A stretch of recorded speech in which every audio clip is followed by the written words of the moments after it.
Los alumnos, muy bienvenidos a esta clase que corresponde a la unidad número 4 de la materia Derecho de Daños. Mi nombre es Elizabeth Schmielos, dejo aquí a disposición de ustedes mi dirección personal de mail para que si tienen alguna duda me eleven la consulta, yo quedo a disposición. Quiero decirles que al lado de esta clase tutorial vamos a subir el PowerPoint por separado, como así también material de estudio correspondiente a esta unidad, además de el material general que está recomendado por la cátedra. Lo que vamos a ver en esta clase es la noción de daño, el daño resarcible, vamos a distinguir además el daño patrimonial y el daño extrapatrimonial, todos al amparo o bajo el principio de la reparación plena, que es una consagración constitucional que ha receptado nuestro Código Civil y Comercial. Veámoslo. El artículo 1737 nos brinda un concepto de daño y nos refiere de la siguiente manera. Dice, hay daño cuando se lesiona un derecho o un interés no reprobado por el ordenamiento jurídico que tenga por objeto la persona, el patrimonio o un derecho de incidencia colectiva. Como se puede apreciar, el artículo 1737, la noción de daño que nos brinda el Código Civil es una noción amplia y refiere a que va a haber daño siempre que se lesiona un derecho o un interés que tiene una persona y que ese derecho o ese interés no está reprobado por el ordenamiento jurídico. Si nosotros partimos desde esa noción amplia de daño que nos brinda el Código Civil, nos planteamos algunos interrogantes que es preciso y que es necesario que podamos distinguir. El primer interrogante es el siguiente. ¿Toda lesión es daño? Y la respuesta es sí. Cuando se lesiona un derecho o un interés no reprobado por el ordenamiento jurídico, hay daño para nuestro ordenamiento jurídico. Pero también debemos distinguir que no todo daño es daño jurídico y que a su vez no todo daño jurídico es daño jurídico resarcible. Y en este sentido es muy importante que ustedes sepan hacer esta distinción teniendo en cuenta esta noción amplia que nos brinda el Código Civil y Comercial en relación al concepto de daño. Entonces, si decimos que toda lesión es daño, pero a su vez decimos que no todo daño es daño jurídico, partimos de esta distinción. Decimos, solo es daño jurídico aquel que es antijurídico y o que habilita la procedencia de las funciones preventivas o resarcitorias de la responsabilidad civil, que son dos funciones del daño que están reguladas en nuestro código y que tienen una diferencia fundamental. Ustedes ya vieron la función preventiva, es decir, que es aquella función que sin que se haya producido el daño, el ordenamiento jurídico tiene las herramientas suficientes para, mediante diferentes acciones, prevenir que el daño efectivamente ocurra, y allí es donde actúa la función preventiva, pero esa no es la materia de la clase de hoy que ustedes ya vieron, sino para comprender que desde la noción de daño, estas dos funciones están comprendidas dentro de nuestro ordenamiento jurídico. Ahora bien, si decimos que tenemos o que estamos frente a un daño jurídico, estar frente a un daño jurídico implica afirmar que el daño jurídico también es daño jurídico resarcible, y la respuesta es no, justamente por lo que recién decíamos. Sí, la función preventiva lo que tiende a hacer es evitar que se produzca el evento dañoso, es decir, que el daño efectivamente se concrete. Cuando esto no ha sido posible y el daño efectivamente se concreta, entra en funcionamiento la función resarcitoria del Código Civil, y es allí donde decimos que este daño va a ser entonces un daño jurídico resarcible. Entonces, solo es daño jurídico resarcible aquel daño jurídico que genera consecuencias indemnizables. Y esa es la distinción más importante para decir que nos encontramos frente a un daño resarcible. Pero incluso en esta distinción, nosotros tenemos que hacer algunas otras diferenciaciones. Si nosotros hemos afirmado que daño es toda lesión a un interés no reprobado por el ordenamiento jurídico, Si estamos frente a algo que no me gusta y que disminuye mi nivel de bienestar, ¿podemos decir que es daño jurídico? Habíamos dicho que no. Pero supongamos, si yo tengo un vecino que tiene un perfume que a mí me resulta muy desagradable, y sin embargo yo debo tolerar todos los días cruzarme con este vecino que tiene aquel perfume que para mí es intolerable. ¿Puedo decir que estoy sufriendo un daño? Y yo podría decir a nivel interno que a mí me provoca daño tener que tolerar aquel olor que me resulta desagradable. Pero vamos a aclarar que en este caso ese daño no es daño jurídico, es simplemente una lesión a un interés no reprobado por el ordenamiento jurídico, pero que no tiene por efecto la entidad suficiente para ser calificado como daño jurídico. Entonces, la pregunta o la distinción que debemos hacer ¿es igual daño jurídico que impacto subjetivo? Si yo estoy frente a una situación que me impacta subjetivamente porque me resulta de sumo desagrado, no significa que aquel daño va a ser calificado de daño jurídico, sino que voy a tener que brindarme con cierto grado de tolerancia frente a esa situación que yo considero dañosa. Entonces allí estamos frente al impacto subjetivo, que puede representar daño, pero que en sí mismo no es daño jurídico. Pero ahora bien, si hablamos de las externalidades son daños. Por ejemplo, una empresa que contamina el medio ambiente. ¿Podemos decir que la acción contaminante de esta empresa genera un daño jurídico? Sí, está generando un daño jurídico que puede habilitar la función preventiva del derecho de daños que,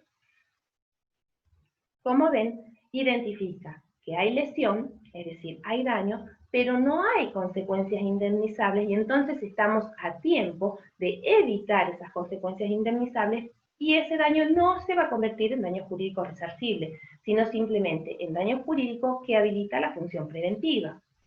Si eventualmente esta empresa contaminante ha provocado un daño concreto, la acción del daño concreto va a habilitar la función resarcitoria que nos va a exigir la presencia de la lesión y además las consecuencias indemnizables. En una y otra situación, tenemos, cuando hay daño jurídico, el interés legítimo, que es nuestro derecho subjetivo, que es una situación jurídica de provecho amparada por un derecho subjetivo.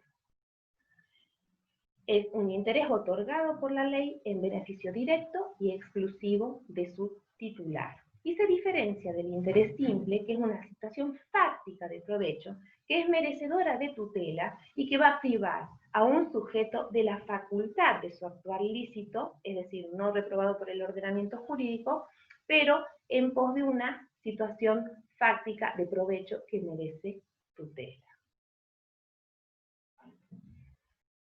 Ahora bien, cuando nosotros hablamos de daño jurídico, para estar en presencia de este tipo de daño, debemos identificar, como habíamos mencionado precedentemente, la existencia de un obrar contrario al ordenamiento jurídico o un obrar antijurídico. Un claro ejemplo que ustedes pueden tener presente a la hora de estudiar esta unidad es, por ejemplo, el tema de la infidelidad en el matrimonio. Como ustedes saben, antes de la vigencia de nuestro Código Civil y Comercial en el año 2015, la infidelidad era un obrar antijurídico que tenía consecuencias jurídicas en el ordenamiento jurídico argentino. Luego del año 2015, con la sanción del Código Civil y Comercial, la infidelidad no es per se un obrar antijurídico. Es decir, podrá ser reprochable en términos morales, pero jurídicamente no va a generar consecuencias. Es decir, podrá haber daño porque la persona que ha sido lesionada en sus sentimientos ha sido víctima de un daño, pero no es daño jurídico porque no activa las funciones ni preventivas ni resarcitorias del Código Civil y Comercial. Entonces, la infidelidad no es antijurídica. Y acá quiero aclararles, porque siempre en las clases hacen estas preguntas, que la infidelidad en sí misma no es antijurídica, pero una persona que eventualmente obrara con cierto grado de maldad, por decirlo de alguna manera, o de desatención de los derechos de la personalidad, como por ejemplo exhibirse públicamente, afectar el honor o la reputación de otra persona. En ese caso se activa el ordenamiento jurídico, pero la afección por derechos personalísimos y no por la infidelidad en sí misma. ¿Se entiende? Cualquier duda, ustedes me consultan. Entonces, como para cerrar esta noción, decimos que en general no podemos afirmar que es daño jurídico aquello que no me gusta, aunque efectivamente me haga sentir mal. Es daño jurídico cuando es una conducta que además está reprobada por el ordenamiento jurídico y hace merecedor de tutela, tanto preventiva y si hay consecuencias indemnizables, resarcitorias que nos provee el ordenamiento jurídico argentino.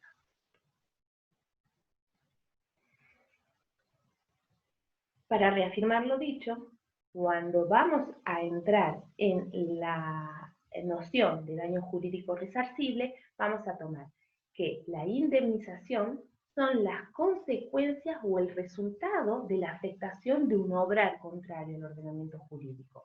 Es decir, que es el daño consecuencia y es allí donde actúa el daño que es reparable y es decir, que habilita a la persona que ha sido víctimas de un daño a exigir la indemnización por daños y perjuicios que pudieran corresponder. Y estos daños y perjuicios podrán ser patrimoniales o extrapatrimoniales según corresponda.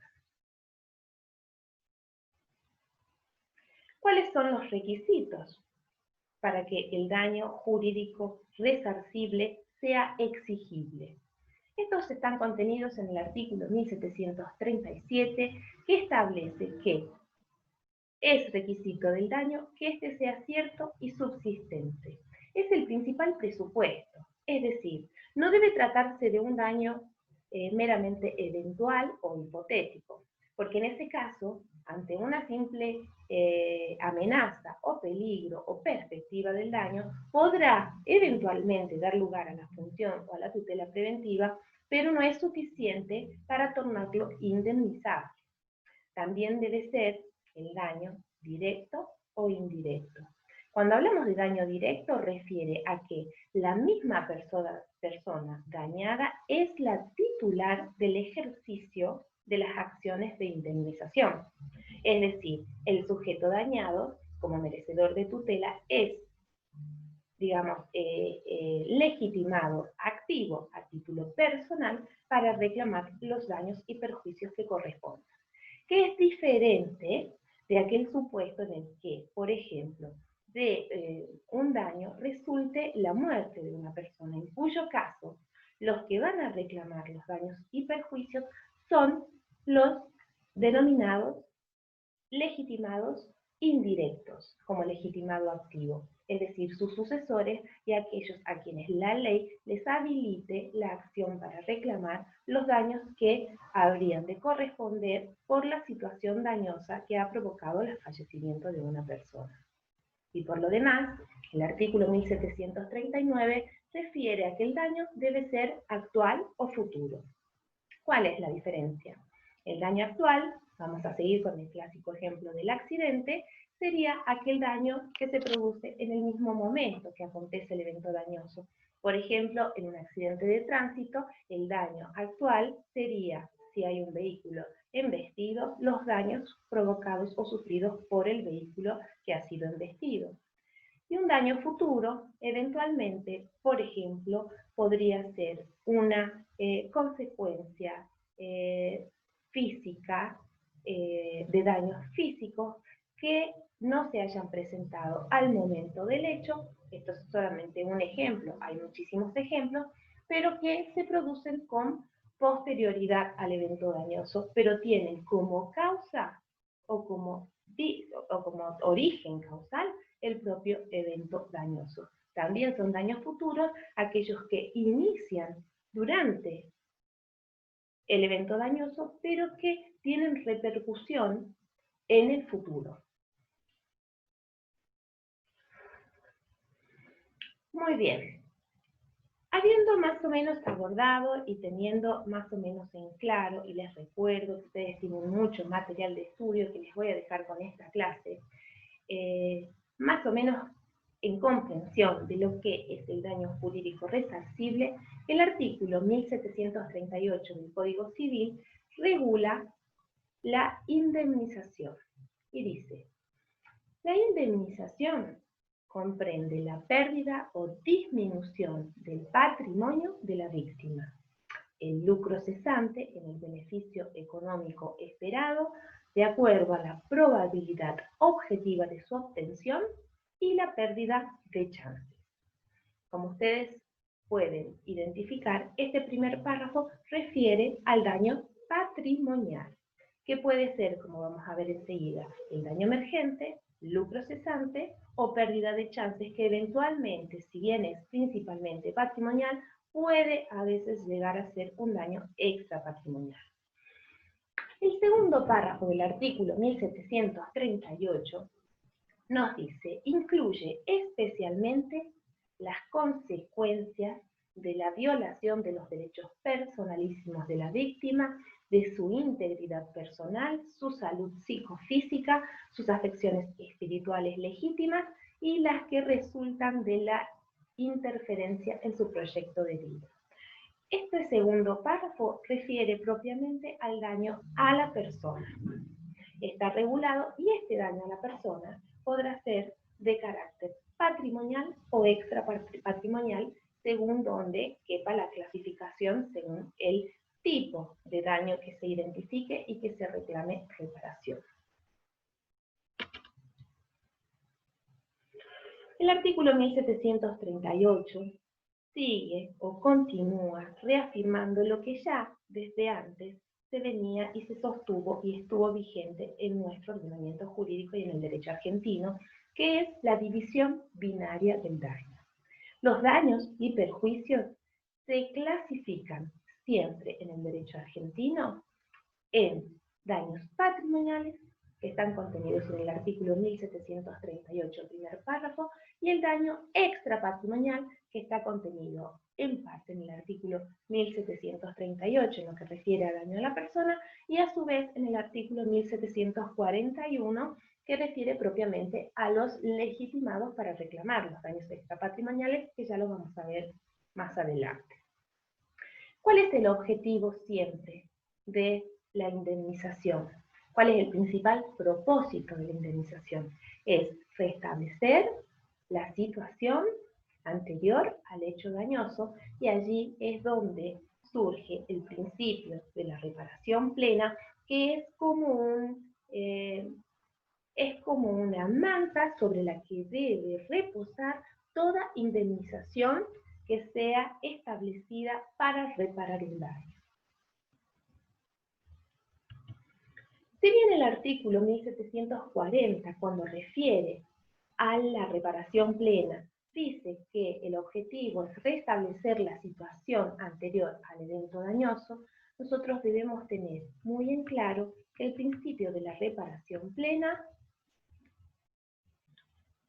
que nos dice que consiste en la restitución de la situación del damnificado al estado anterior al hecho dañoso, quiere decir que debe restituirse lo más próximo posible a la situación anterior, porque de hecho siempre que se presenta un evento dañoso, muy difícilmente el derecho logre reponer en una situación literal la situación anterior al hecho dañoso. ¿Y esto por qué? Porque el principio de la reparación plena siempre debe ser entendido desde una noción o un concepto de plenitud legal o plenitud jurídica, y no desde la acepción de la plenitud literal o plenitud integral, propiamente dicho. Pero ya vamos a volver sobre este tema, porque simplemente lo mencioné a modo de base para que podamos analizar los tipos de daños patrimoniales que nos establece el artículo 1738 y el 1746. El daño patrimonial indemnizable, recuerden que estamos hablando siempre de daños jurídicos resarcibles, es el daño emergente, el lucro cesante y la pérdida de chance, ambos contenidos en el artículo 1738, primer párrafo que vimos recién. Y la incapacidad permanente, que es un tipo de daño patrimonial que opera cuando un daño adquiere la característica de ser un daño físico permanente o un daño a la integridad psicofísica permanente de la persona humana, y ya vamos a llegar hasta ahí.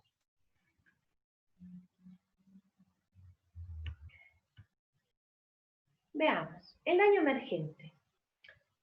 Como vimos, el artículo 1738, la primera parte dice: la indemnización comprende la pérdida o disminución del patrimonio de la víctima.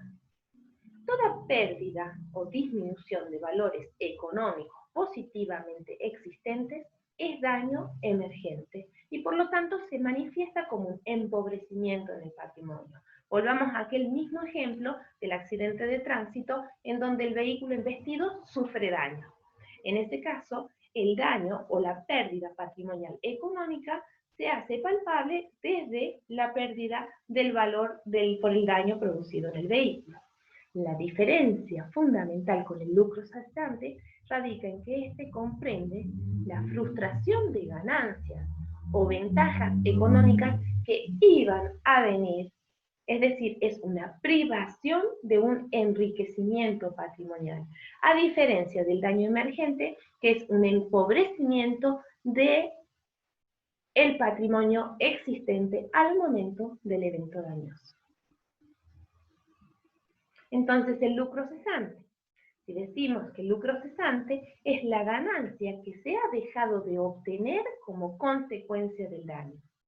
Si concebimos como daño cualquier lesión de un interés, sea patrimonial o no, el concepto de lucro cesante se circunscribe a la lesión de un interés patrimonial, consistente en la pérdida de un incremento patrimonial neto que la víctima ha dejado de obtener como consecuencia de dicho evento.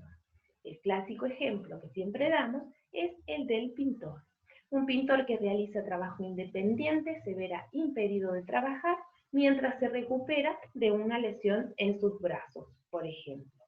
Esa ganancia que se verá privado de percibir es indemnizable a título de lucro cesante.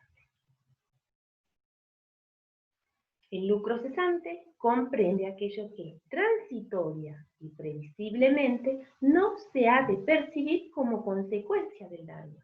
Son aquellas pérdidas consecuencia de un daño físico transitorio hasta la recuperación de la víctima o hasta el diagnóstico definitivo de una incapacidad permanente. ¿Por qué? Porque supongamos, vamos a dar un ejemplo, que de un accidente de tránsito, ocurre una lesión física a una persona. Pueden haber dos acontecimientos frente a esa lesión: que la persona se recupere y una vez recuperada obtenga el 100% de sus capacidades psicofísicas, o puede ocurrir que una vez que ha transitado todo el proceso de recuperación, la persona detente una incapacidad que lo va a acompañar durante el resto de su vida. Y es cuando decimos que resultado de un accidente, una persona, por ejemplo, es víctima de una situación incapacitante que afecta su integridad psicofísica y que puede estar establecida en algún porcentaje. Por ejemplo, la determinación de un porcentaje de incapacidad de una persona que ha sufrido una lesión física del 20% va a implicar que esta persona, de allí en más por el resto de su vida, deba aprender a convivir con una disminución física que lo que va a generar es la protección jurídica que el Código Civil y Comercial de la Nación proporciona a los casos de incapacidad permanente. En el momento en el que la lesión física se define como permanente, el lucro cesante deja lugar y se abre paso a la norma operativa que está regulada en el artículo 1746 y que refiere a los casos específicos de incapacidad sobreviniente. La incapacidad sobreviniente o afectación permanente a la integridad psicofísica de la persona, entonces, a diferencia del lucro cesante, detenta la característica de definitividad y permanencia del daño. Su regulación se halla contemplada en el artículo 1746 y no se indemniza bajo este rótulo esta incapacidad transitoria, es decir, aquella que desaparece una vez que ha transcurrido el periodo de curación, que como dijimos, sería indemnizable bajo el título de lucro cesante, hasta tanto la persona recupere el 100% de sus aptitudes psicofísicas. Si en cambio esto no sucede, se hace operativa, como recién referí, esta norma del artículo 1746. Ambos rubros no son excluyentes. Puede, en un caso concreto, indemnizarse el lucro cesante e indemnizarse otros rubros patrimoniales. Otro rubro indemnizable que está establecido en el Código Civil en el artículo 1738 es la pérdida de chances. La pérdida de chances puede tener repercusiones patrimoniales y las tiene principalmente en la esfera patrimonial, y es aquella pérdida de oportunidad ante la frustración de la probabilidad o expectativa de ganancias futuras. Pero aquí tenemos que hacer una aclaración para no confundir el lucro cesante con la pérdida de chance. Lo determinante es la existencia de una oportunidad, que vamos a decir que es ciertamente incierta al momento del evento dañoso. Pero antes de volver sobre esto, vamos a decir que la pérdida de chance también se ha presentado como un daño extrapatrimonial, y lo fue en aquellos supuestos de, por ejemplo, padecimiento o aflicción por la pérdida de la capacidad de engendrar. Esa pérdida de chance, en muchas ocasiones, ha sido indemnizada en el rubro extrapatrimonial y no en el rubro patrimonial como pérdida de ganancias por chance de enriquecimiento económico. Pero como les dije recién, principalmente es patrimonial y se liquida en el rubro patrimonial. Solo por excepción se han presentado supuestos en los que la pérdida de chance está contemplada en el ámbito extrapatrimonial. Como dijimos recién, la diferencia entre lucro cesante y pérdida de chance radica en que cuando existe un alto grado de probabilidad, entonces la indemnización se concede a título de lucro cesante. Recordemos aquel ejemplo del pintor que debe dejar de trabajar durante un tiempo mientras se recupera porque tiene lesionados sus brazos. En esos casos, ¿sí?, vamos a decir que hay un alto grado de probabilidad de que aquel pintor no pueda realizar sus tareas durante el periodo de curación. La diferencia entonces con el lucro cesante es que en realidad no existe un alto grado de probabilidad, pero hay una presunción grave de que el damnificado se encontraba en una situación favorable para obtenerla. Entonces se concede la indemnización a título de chance. El clásico ejemplo es aquel que refiere a los jugadores de fútbol que están en una carrera ascendente, de club en club.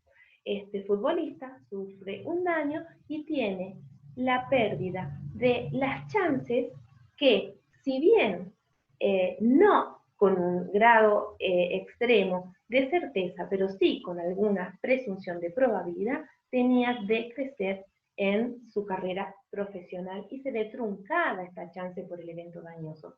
Por supuesto que todas estas situaciones son siempre analizadas y valoradas por el juez en cada caso en concreto.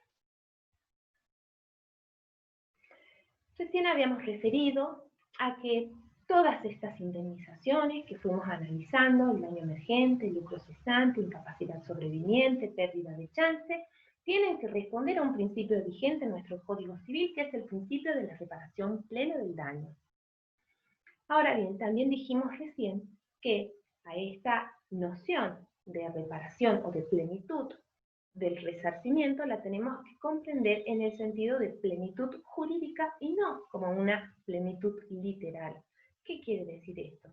Que la plenitud jurídica radica en que la ley pone un límite a la indemnización. No se indemnizan todos los daños y perjuicios que una situación determinada puede haber presentado. Se indemnizan hasta aquellos daños que la ley establece deben ser indemnizados. Vamos a ver un claro ejemplo. Este ejemplo fue dado por nuestro querido profesor Alterini. Él partía de la siguiente situación hipotética. Decía, la indisposición estomacal de un empresario causada por un alimento en estado deficiente puede generar una mala noche. Esta, que en la mañana no escuche el reloj despertador, que por lo tanto pierde el vuelo de un avión, que al no viajar, deje de hacer un negocio importante en el lugar de destino, que el fracaso de este negocio le impida salir de una situación de dificultades financieras, que por ello caiga en quiebra, que por la quiebra se produzca una depresión que lo lleve al suicidio y que al morir sus hijos menores queden desprotegidos. ¿Alguien podría sostener, se preguntaba Alterini, que el fabricante de aquel alimento está sujeto a reparar todos los daños sufridos por los hijos a causa de la muerte del padre? Una idea indiscreta, decía él, de reparación integral puede tener aptitud para distorsionar la solución correcta. Entonces, cuando nosotros hablamos de plenitud reparatoria, nos referimos a plenitud jurídica y no a plenitud literal. Porque en el ejemplo de este empresario que ha tenido este desorden estomacal a raíz de un alimento en mal estado, podrá sus legitimados indirectos reclamar algunos daños, pero no todos los daños que enuncia el ejemplo. Y el límite legal está establecido en la causalidad adecuada que establece nuestro ordenamiento jurídico y está regulado en el artículo 1726. Dice, son reparables las consecuencias dañosas que tienen nexo adecuado de causalidad con el hecho productor del daño, excepto disposición legal en contrario, se indemnizan las consecuencias inmediatas y las mediatas previsibles. Este es el límite legal de la indemnización y que va a indicar que una vez cumplidas estas disposiciones en relación a la extensión de la indemnización, esa reparación va a ser plena aun cuando no se estuvieran indemnizando todas las consecuencias, porque solo indemnizamos las consecuencias inmediatas y las mediatas previsibles. Ahora bien, ¿cuáles son las consecuencias inmediatas? Son aquellas que acostumbran a suceder según el curso natural y ordinario de las cosas, a diferencia de las consecuencias mediatas que resultan solamente de la conexión de un hecho con un acontecimiento distinto. A esto se las llaman consecuencias mediatas. Y por su parte se llaman consecuencias casuales aquellas consecuencias mediatas que no pueden preverse. Las funciones de la relación de causalidad o relación causal son, en primer lugar, las de nos permiten determinar la autoría, es decir, quién resulta responsable de un determinado daño y cuál es la extensión del resarcimiento, es decir, qué consecuencias dañosas van a ser indemnizables. Pero bien, para la causalidad adecuada, entonces, jurídicamente es causa de un resultado aquel hecho que, de acuerdo a lo que suele suceder en función de las reglas de la experiencia, produce normalmente un resultado. Veamos un ejemplo de consecuencias inmediatas. Por ejemplo, si a una persona que está subida a un andamio se le rompe la estructura, cae al piso y resulta seriamente lesionada, esas lesiones, fracturas, contusiones, la internación, gastos, medicamentos, etc., y el yeso que se le debe colocar, son consecuencias inmediatas de ese hecho. Rotura de la estructura de un andamio oxidado. Acá estamos frente al daño emergente. Consecuencia inmediata son las que resultan solamente de la conexión de un hecho con un acontecimiento distinto y resultan previsibles. Son indemnizables, como dice la norma en la parte final del artículo 1726, excepto disposición legal en contrario. Vamos al mismo ejemplo. Si la persona que se cayó del andamio tiene un yeso colocado durante 45 días, es una consecuencia inmediata, y es un escultor, no podrá trabajar, y por lo tanto, siendo un trabajador autónomo, no generará ganancias. Esa imposibilidad de generar ganancias a través de su actividad laboral le originará un empobrecimiento patrimonial. Y esto es una consecuencia inmediata del accidente porque se relaciona con un acontecimiento, que es que el escultor necesita sus manos para trabajar y no puede hacerlo si tiene sus muñecas enyesadas. No es una consecuencia casual porque es previsible que una persona necesite trabajar con sus manos y no pueda hacerlo si sus manos están enyesadas. Esto es entonces el lucro cesante.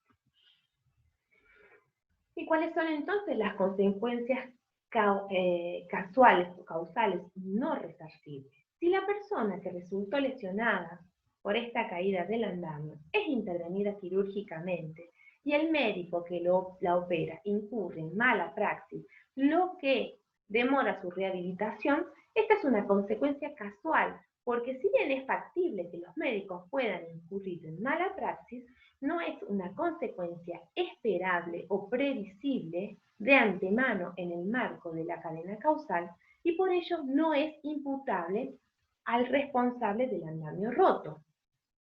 Estas consecuencias en el anterior régimen eran indemnizables en caso de dolo.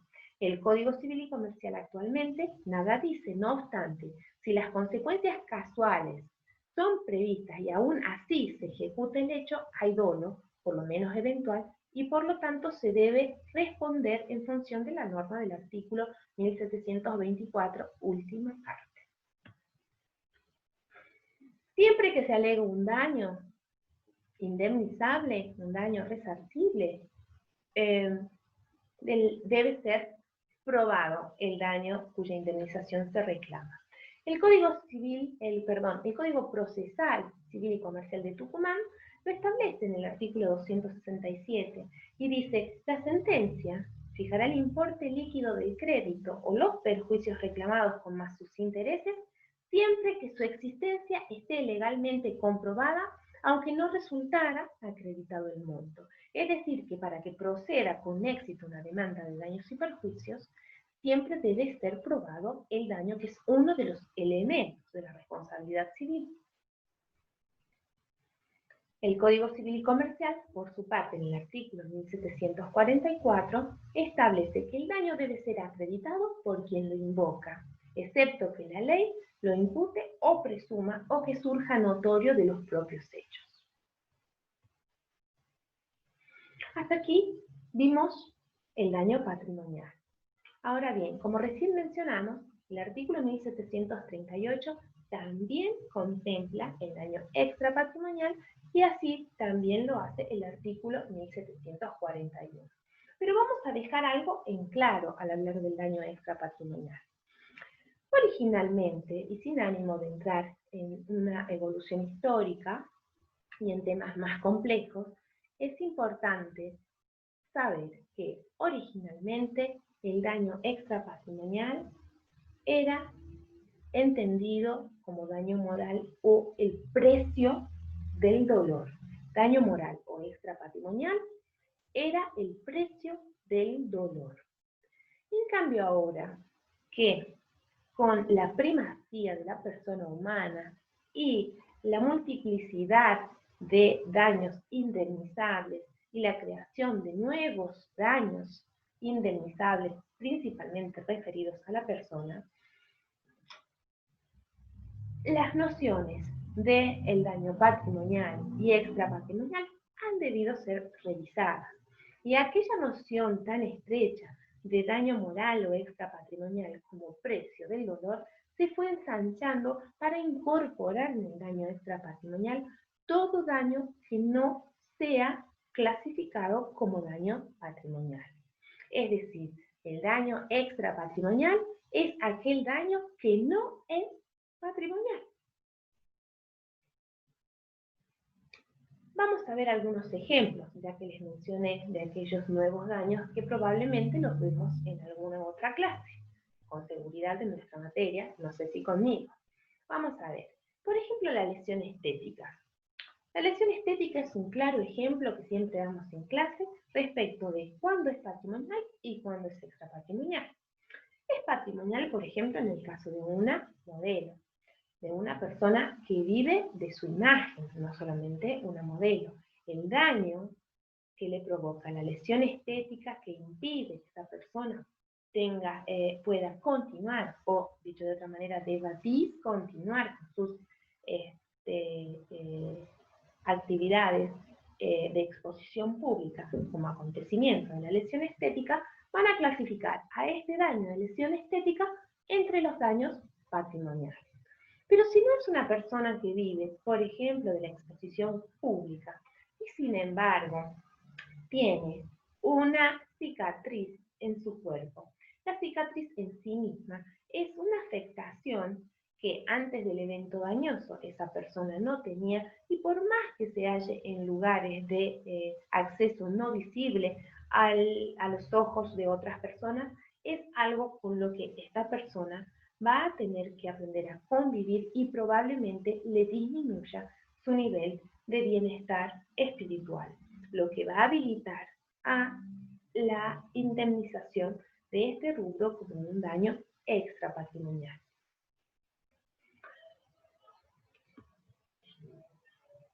El daño extrapatrimonial, para ir terminando con esta clase, vamos a recordar aquel artículo 1738 que hemos leído más o menos al principio de esta clase, cuya segunda parte decía que incluye especialmente las consecuencias de la violación de los derechos personalísimos de la víctima, de su integridad personal, su salud psicofísica, sus afecciones espirituales legítimas y las que resultan de la interferencia en su proyecto de vida. Todos estos daños que sean analizados a la hora de dictar sentencia por el juez y que el juez considere que no son daños patrimoniales, van a ser indemnizados bajo el título de los daños extrapatrimoniales. Y esto va a ser un criterio de valoración en aquellos supuestos en los que puedan surgir dudas, que así lo hay, pero como para que tengan en claro, el daño extrapatrimonial es todo aquel daño, reitero, que no es patrimonial. Por último, el artículo 1741 establece que va a proceder siempre que se encuentre probada la afectación a los intereses extrapatrimoniales que causa consecuencias de esta misma índole, es decir, extrapatrimonial, y cuya reparación estará sujeta en ambos casos a idéntica legitimación. Referido a la legitimación, nos dice el artículo que están legitimados para reclamar la indemnización de las consecuencias no patrimoniales el damnificado directo, que lo vimos antes en esta clase, y si del hecho resulta su muerte o sufre una gran discapacidad, también tienen legitimación a título personal según las circunstancias, los ascendientes, los descendientes, el cónyuge y quienes convivan con aquel recibiendo trato familiar ostensible. La acción solo se transmite a los sucesores universales del legitimado si es interpuesta por éste. Y siempre el monto de la indemnización debe fijarse ponderando las satisfacciones sustitutivas y compensatorias que pueden procurar las sumas reconocidas. Bueno, queridos alumnos, con esto hemos terminado esta clase que corresponde a la unidad número 4, el daño, y les reitero que acompaño a este video material de clase específico sobre los temas abordados y voy a subir el PowerPoint de manera independiente a este video. Espero que les haya servido, les mando un cordial saludo y quedo a disposición de ustedes.